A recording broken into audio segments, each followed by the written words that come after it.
चंगा करता है, तू चंगा करता है, यीशु तू चंगा करता है, तू जीवन देता है, तू जीवन देता है, यीशु तू जीवन देता है। आज का मेरा विषय क्या है? व्यक्तिगत जिम्मेदारी। मसीह जीवन में हमें हर एक को व्यक्तिगत जिम्मेदारी होती है और हमारा मसीह जीवन में और दैहिक जीवन में व्यक्तिगत जिम्मेदारी कितनी जरूरी है, इन बातों को आज हम देखने वाले। प्रिय, हम देखते हैं कि जब एक मनुष्य इस पृथ्वी पर जन्म लेता है और वो जब बुद्धि, ज्ञान और डील डॉल में जब बढ़ता है वो, तब उसे अपनी व्यक्तिगत जिम्मेदारी समझ में आती है। वो विवाह करता है तो अपनी पत्नी को छोड़ नहीं देता। उसे समझ में आता है कि पत्नी उसी का शरीर का भाग है और ये उसकी व्यक्तिगत जिम्मेदारी है, उसे सुरक्षा प्रदान करे और उसका पालन पोषण करे। बच्चा भी जब बुद्धि और ज्ञान में बढ़ता है और सही समय पर वो जवान हो जाता है, वो नौकरी पर जाता है, तभी उसे समझ में आता है कि उसके एक व्यक्तिगत जिम्मेदारी है उसके माता पिता को संभालने की। हर एक मनुष्य को अपनी व्यक्तिगत जिम्मेदारी पता होती है। तो मसीह जीवन में हमारी व्यक्तिगत क्या जिम्मेदारी है, यह हमें समझने की जरूरत है। हम पढ़ते हैं लूका की पुस्तक, उसका 15वां अध्याय, उसका पहला वचन। तब चुंगी लेने वाले और पापी उसके पास आया करते थे। सब चुंगी लेने वाले और पापी उसके पास आया करते थे ताकि उसकी सुने। प्रियो, क्या लिखा है कि यीशु मसीह के पास सब चुंगी लेने वाले और पापी लोग यीशु मसीह के पास आते थे। तो यहां पर हमें देखने को मिलता है कि एक मनुष्य ऐसा है जो प्रचार कर रहा है, वो खुद यीशु मसीह है। वो व्यक्तिगत एक जिम्मेदारी के साथ प्रचार कर रहा है और उसके प्रचार को सुनने के लिए चुंगी लेने वाले लोग आ रहे हैं। केवल चुंगी लेने वाले लोग नहीं, पर पापी लोग भी यीशु मसीह के पास आ रहे हैं। आगे, पर फरीसी और शास्त्री कुड़कुड़ाकर कहने लगे, यह तो पापियों से मिलता है और उनके साथ खाता भी है। प्रियो, यहाँ पर हमें देखने को मिलता है कि जो फरीसी लोग हैं, जो शास्त्री लोग हैं, वहां पर उन्हें एक प्रकार की जलन हो रही है और जलन यह है कि पापी लोग, चुंगी लेने वाले लोग यीशु मसीह के पास आ रहे हैं और वे लोग कह रहे हैं कि ये तो चुंगी लेने वालों के साथ, पापियों के साथ बैठता है। प्रियो, हमें हमेशा ध्यान रखना है कि परमेश्वर का वचन कहता है यीशु मसीह खोयों को ढूंढने और उनका उद्धार करने आए। हमें प्रियो पापियों से प्रेम करना है, पर पाप से प्रेम नहीं करना है। यीशु मसीह का शुरुआत से ही ये, जब उसने अपनी सेविकाई की शुरुआत की, तो वो उसकी व्यक्तिगत जिम्मेदारी थी कि हमें पापियों तक पहुंचना है और उन्हें उद्धार का वचन सुनाना है। उन्हें पापियों से प्रेम करना है, हमें पापियों से प्रेम करना है, पर पाप से हमें दूर रहना है या हमें पाप का विरोध करना है। हम पाप के साथ सहमति नहीं करेंगे, पर हम पापियों के साथ बैठेंगे क्योंकि उन्हें परमेश्वर का वचन प्राप्त हो। इसका मतलब ऐसा नहीं है प्रियो कि हम बाहर में जाकर बैठेंगे। इसका मतलब ऐसा नहीं है कहां पर लोग ठट्टा करते हैं, निंदा करते हैं, उनके बीच में जाकर बैठेंगे, पर हम उनके बीच में सुसमाचार लेकर जाएंगे। यह हमारी व्यक्तिगत जिम्मेदारी है कि ऐसे लोगों तक हम पहुंचे और परमेश्वर के वचन का सुसमाचार उन्हें सुनाए। तीसरा वचन, तब उसने उनसे यह दुष्टांत कहा, तुम में से कौन है जिसकी 100 भेड़ें हो और उनमें से एक खो जाए तो 99 को जंगल में छोड़कर उस खोई हुई को जब तक न मिल जाए खोजता न रहे। यहाँ पर हमें देखने को मिलता है कि एक चरवाहा है, उसकी व्यक्तिगत जिम्मेदारी है। उसकी व्यक्तिगत क्या जिम्मेदारी है कि वो अपने भेड़ों के साथ लगा रहे, वो उनके भेड़ों के साथ बना रहे, वो उन्हें छोड़कर कहीं पर भी ना जाए। ये उसकी व्यक्तिगत, उस चरवाहे की जिम्मेदारी है। और उसमें से यदि कोई खो जाता है तो वो क्या कर रहा है, 99 को एक बाजू में रखकर जो एक खो गया है उसके पीछे जा रहा है और केवल पीछे नहीं जा रहा, उसे ढूंढ कर भी लेकर आने की उसकी व्यक्तिगत जिम्मेदारी है। प्रियो, जब आप इस कलीसिया में आकर बैठे, आपकी मेरी हर एक की ये व्यक्तिगत जिम्मेदारी है। हम में से कोई दूर गया है, वो आ रहा नहीं है, उसकी सुधि लेना, उसकी भेंट लेना, ये हमारी व्यक्तिगत जिम्मेदारी है।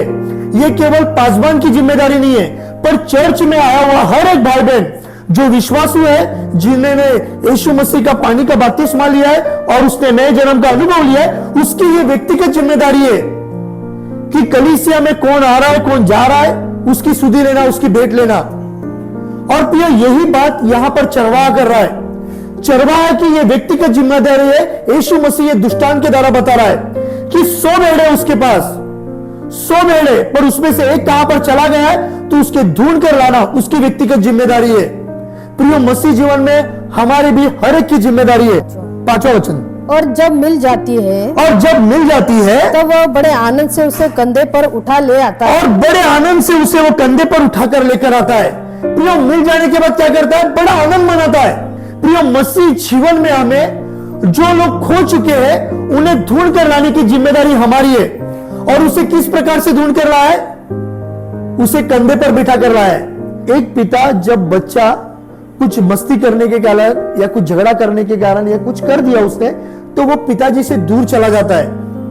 हम देखते हैं हमारे जीवन शैली में, अगर बेटे ने कुछ कर दिया, बेटी ने कुछ कर दिया, तो बेटे डरने के कारण पिताजी से क्या हो जाते? दूर चले जाते। और जब वे दूर चले जाते प्रियो, तो हमें देखने को मिलता है कि पिताजी उन्हें कैसे लाता है? उनका कान पकड़ के लाता है, उसे मारते हुए, पीटते हुए, घसीटते हुए लाता है। देखा है ना, हमने हर एक ने देखा है। पिता का प्रेम उसके के प्रति दिखाई नहीं देता, पर यहां पर हमें दिखाई देने को मिलता है कि वो चला गया है और वो उसे ढूंढ कर लाया है और किसी भी रीति से उसकी निंदा नालिस्ती नहीं की है। प्रियो, ये हमारी व्यक्तिगत जिम्मेदारी है।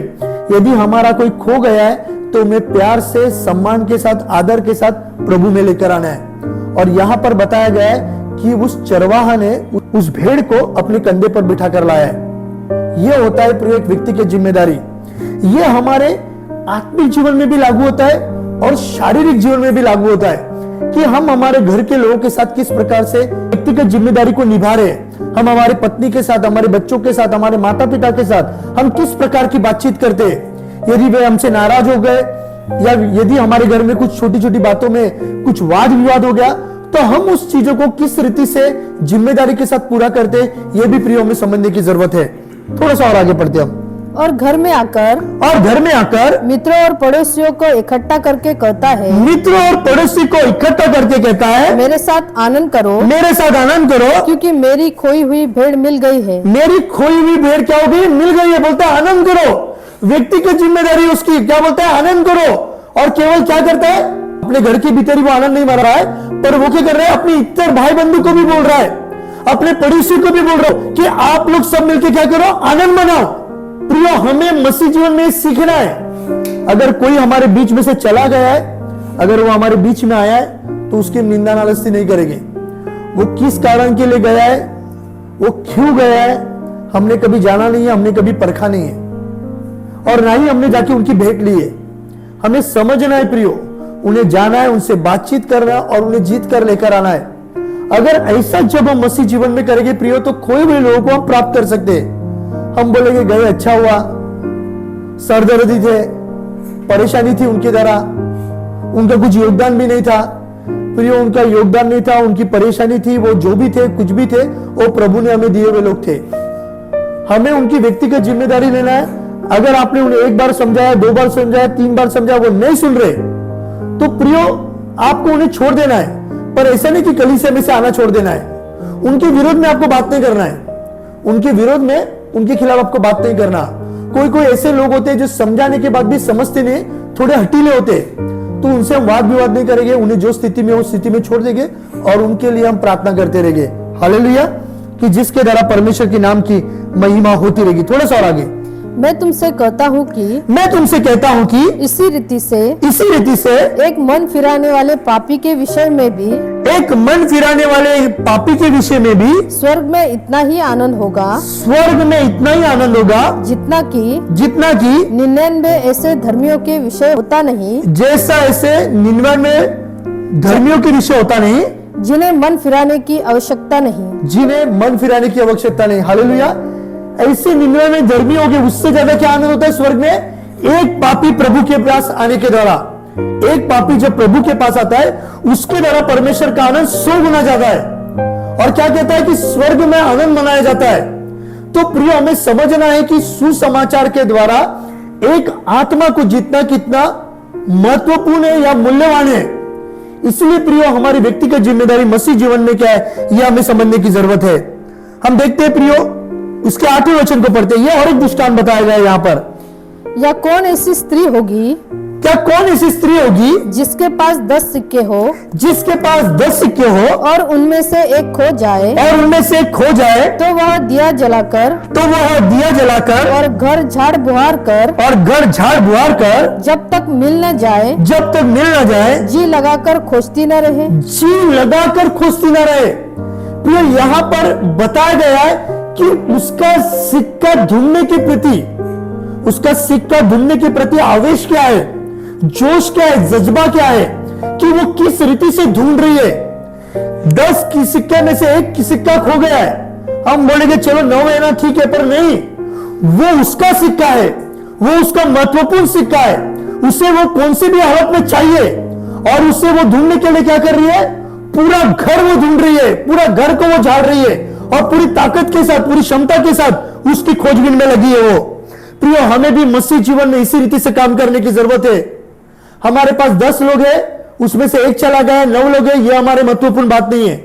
हमारे लिए महत्वपूर्ण बात यह है कि हम में से एक चला कैसा गया। हालेलुया। हम में से एक चला कैसा गया, यह महत्वपूर्ण बात है हमारे लिए। जब प्रिय हम इस रीति से देखेंगे तब हमें समझ में आएगा कि मसीह जीवन का आनंद क्या होता है। प्रिय, मैंने एक गवाही देना चाहता हूं। 4 बेटे थे और एक बेटा चला गया। माता पिता की दिन की नींद टूट गई पूरी तरह से। माता पिता ने भोजन खाना बंद कर दिया। बाजू के पड़ोस के लोगों ने कहा, अरे बहन, तुझे ऑलरेडी 4-5 बच्चे हैं, एक गया क्या फर्क पड़ता है? तो वो उस मां ने उत्तर दिया कि तेरा जो एक है ना, वो मेरे को दे, उसको भी मैं पालता है। प्रिय, यहां पर हमें देखने को मिलता है कि उनका प्रेम सबके साथ एक ही तरह का है, उसमें उतार चढ़ाव नहीं है। एक गया तो क्या फर्क पड़ता है, ऐसा नहीं प्रियो। माता पिता जानते हैं कि एक बेटा भी हमारे लिए सब बेटे के समान ही है, उसमें किसी भी प्रकार की पार्शियलिटी नहीं है कि मैं इससे ज्यादा प्रेम करता है, इससे कम करता है। नहीं प्रियो, हमें भी मसीह जीवन में इसी प्रकार की प्रेम की जरूरत है। हमारा एक मनुष्य गया है, भले वो गाना बजाने वाला नहीं होगा, भले वो प्रचार करने वाला नहीं होगा, भले कलीसिया में प्रार्थना करने वाला होगा, पर केवल रविवार को आकर यहां पर बैठने वाला होगा, वो भी हमारे लिए उतना महत्वपूर्ण है। हालेलुया। थोड़ा सा आगे। और जब मिल जाता है तो वह अपनी सखियों और पड़ोसियों को इकट्ठा करके कहती है, हाँ, मेरे साथ आनंद करो, हाँ, क्योंकि मेरा खोया हुआ सिक्का मिल गया है। क्या कहता है अपनी सखियों को कि मेरे साथ आनंद करो, मेरा खोया हुआ सिक्का मिल गया है। प्रिय, ये खोने के विषय, ये सिक्के के विषय में या ये इस भेड़ के विषय में, ये प्रिय मनुष्य को दर्शाता है।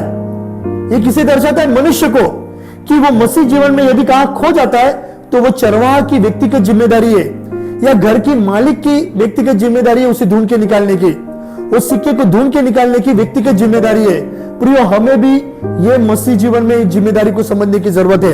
हम देखते हैं मत्ती सुवर्तमान उसका 25वां अध्याय उसका 9वां वचन। परंतु समझदारों ने उत्तर दिया, कदाचित यह हमारे और तुम्हारे लिए पूरा न हो। हाँ, भला तो यह है कि हाँ, तुम बेचने वालों के पास जाकर हाँ, अपने लिए मोल ले लो। यहां पर क्या बताया गया है कि ये तुम्हारे लिए और मेरे लिए भी पूरा नहीं होने वाला। तो तुम ऐसा करो, जो बेच रहे उनके पास जाकर क्या करो, मोल ले लो, जिससे क्या होगा, तुम्हारे लिए भी पूरा हो जाएगा और हमारे लिए भी पूरा हो जाएगा। यहां पर बताया गया है कि मसीह जीवन में हम किसी को भी अपने सामर्थ्य के द्वारा या अपने अभिषेक के द्वारा दूसरे को आशीषित नहीं कर सकते या दूसरे को अपना उस नया जन्म का अनुभव नहीं दे सकते। नया जन्म मैंने पाया है, मैंने परमेश्वर के साथ करार किया है और प्रभु के अनुग्रह में मैं बढ़ रहा हूं, पर मेरा बढ़ा हुआ अनुग्रह मैं मेरी पत्नी को नहीं दे सकता। पत्नी ने अपनी व्यक्तिगत जिम्मेदारी के साथ उसे अपनी भी अनुग्रह को बढ़ाना है प्रभु में, उसे भी प्रभु में बढ़ना है, उसे भी पवित्र आत्मा में बढ़ना है कि जब दूल्हा आएगा तो हमारी तैयारी बनी रहेगी। यह व्यक्तिगत जिम्मेदारी है। कोई आगे बढ़ जाएगा, थोड़ा सा सामर्थ्य तेरा, थोड़ा सा अभिषेक तेरा मुझे दे दे। हाथ रखने के द्वारा पवित्र शास्त्र में अनेक लोगों को दान ट्रांसफर किया गया है। पौलुस कहता है कि मेरी मन की अभिलाषा यह है कि मैं तुम्हारे बीच में आकर तुम्हें भिन्न भिन्न वरदानों से भर दूं। पौलुस कहता है कि भिन्न भिन्न क्या करूं, वरदानों से भर दूं। तो दान अलग है प्रियो, परमेश्वर के दास के पास वो अभिषेक होता है और वो अभिषेक ट्रांसफर भी होता है, वो दान वरदान परमेश्वर देता भी है। पर प्रियो दान परमेश्वर के राज्य में हमारा प्रवेश नहीं कराएगा। दान प्रियो इसलिए होता है कि हम प्रभु के राज्य को बढ़ाए, इसके लिए दान होता है। पर अभिषेक प्रियो हमें पवित्रता में बना रखेगा और परमेश्वर का राज्य हमारे द्वारा इस पृथ्वी पर स्थापित करेगा। और यह व्यक्तिगत खोजबीन है, पवित्र आत्मा के अभिषेक को प्राप्त करना यह व्यक्तिगत खोजबीन है। हम उस पवित्र आत्मा के अभिषेक में बढ़ेंगे, परमेश्वर हमारा इस्तेमाल करेगा। पर हमारे पास उस तेल में उस अभिषेक नहीं होगा तो प्रिय हमारा परमेश्वर के राज्य में जाना कठिन हो जाएगा। और इसलिए उस बहनों ने कहा है, वो 5 शानी कुंवारियों ने कहा है कि जो दे रहे उनके पास जाके ले लो।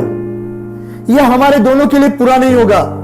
प्रियो आज भी हमें यह समझने की जरूरत है मसीह जीवन में कि हमारी व्यक्तिगत जिम्मेदारी क्या है। जब इन बातों को हम समझ नहीं पाते प्रियो, तो हमारे लिए और कठिनाइयां और परेशानी उत्पन्न होती रह जाएगी और परमेश्वर का आना होगा और हमारा वहां पर जाना कठिन हो जाएगा। प्रियो एक वचन हम पढ़ते, डिटोनॉमी व्यवस्था विवरण 24:16। पुत्र के कारण पिता न मार डाला जाए, पुत्र के कारण पिता न मार डाला जाए, और न पिता के कारण पुत्र मार डाला जाए, पुत्र मार डाला जाए। जिसने पाप किया हो वही उस पर पाप के कारण मार डाला जाए। क्या लिखा है? जिसने पाप किया है वही उस पाप के कारण मार डाला जाए। तो हमें देखने को मिलता है कि मसीह जीवन में हम जो पाप करेंगे, हमारे पापों के द्वारा ही हमें उसका दंड मिलेगा और हम मार दिए जाएंगे। तो हमें प्रिय यह समझना है कि मैंने पाप किया तो मेरी पत्नी नहीं मरेगी, या मेरी पत्नी ने पाप किया तो मैं नहीं मरेगा। यह व्यक्तिगत जिम्मेदारी है कि हम क्या कर रहे हैं। यह हमारी व्यक्तिगत जिम्मेदारी है। हमारे मुंह से जीवन भी निकलेगा, हमारे मुंह से मृत्यु भी निकलेगा। जीवन की बातें करेंगे हमें जीवन प्राप्त होगा, मृत्यु की बातें करेंगे तो हमें मृत्यु प्राप्त होगा। इसलिए प्रिय हमें समझने की जरूरत है कि हमारी स्थिति क्या है। यहां पर हमें देखिए अय्यूब की पुस्तक उसके 19:4 में यहां पर भी अय्यूब कहता है कि यह मेरी व्यक्तिगत जिम्मेदारी है। हम पढ़ेंगे उसे 19:4 को। मान लिया कि मुझसे भूल हुई तो भी वह भूल तो मेरे ही सिर पर रहेगी। वो मान रहा है कि हाँ मैं मानता हूं कि मुझसे भूल हुई है और ये भूल की सजा मुझ पर ही बनी रहेगी। ये यहां वहां बटेगी नहीं। उसके दोस्त आ रहे हैं, उसके खिलाफ बात कर रहे हैं, उसके दोस्त आकर उससे नाना प्रकार की उससे बातचीत हो रही है, निंदा कर रहे हैं, पर वो कहता है कि क्या ये मेरी व्यक्तिगत जिम्मेदारी है और यदि मुझसे हुई है तो मुझे इसे मान लेना चाहिए। प्रियो हमें भी मसीह जीवन में हमसे कुछ गलती हुई है उसे मान लेना है और फिर एक बार नई रीति से परमेश्वर के राज्य के लिए हमें शुरुआत करने की जरूरत है कि जिसके द्वारा प्रभु के नाम की महिमा होती रहेगी। नीति वचन उसका 9:12। यदि तू बुद्धिमान हो तो बुद्धि का फल तू ही भोगेगा। क्या लिखा है? यदि तू बुद्धिमान हो तो तू बुद्धि का फल तू ही भोगेगा। और यदि तू ठट्टा करे तो दंड केवल तू ही भोगेगा।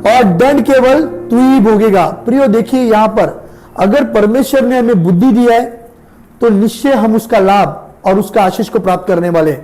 यदि उस बुद्धि को प्राप्त करने के बाद भी हम ठट्टा करने वाले, हम निंदा करने वाले, तो उसका फल भी हमें मिलेगा। प्रियो हमें मसीह जीवन में परमेश्वर ने जो टैलेंट दिया है या जो आशीष दिया है या जो हमें बरकत दिया है उसका हमें इस्तेमाल करना है प्रभु के राज्य के लिए।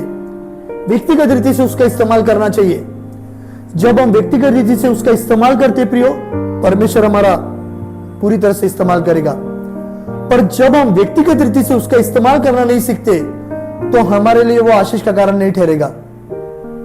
इससे प्रभु ने हमें बुद्धि दिया है, उसका हम इस्तेमाल करेंगे प्रभु के राज्य के लिए। रोमी की पुस्तक उसका 14वां अध्याय उसका 4था वचन, इसे ध्यान से पढ़िएगा।